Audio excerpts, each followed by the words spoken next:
Продолжија воздушните напади меѓу Израел и Иран. Над 50 авиони учествува во израелските војни операции во Иран во текот на последните 24 часа.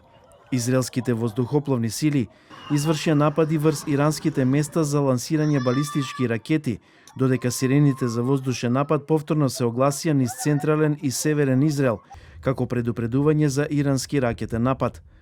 Според ирански извори, иранските системи за противвоздушна одбрана соборија израелски борбен авион F-35 над градот Варамин, југоисточно Техеран.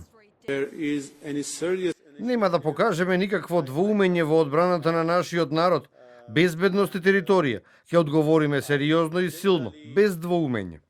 Портпарол на Израелското министерство за надворешни работи изјави дека промената на режимот во Иран не е само една од целите.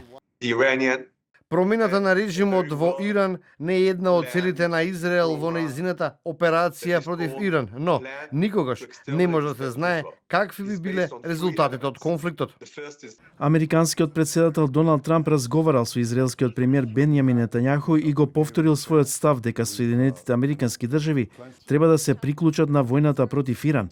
Трамп го повика Иран на безусловно предавање. Соединетите Американски држави точно знаат каде е врховниот лидер на земјата, ајатолахот Али Хамнеи. Тој е лесна цел, но таму е безбеден. Нема да го исклучиме, барем не во моментов. Трамп исто така го предупреди Иран да не истрелува ракети кон цивили или американски војници и предупреди дека трпението е при крај.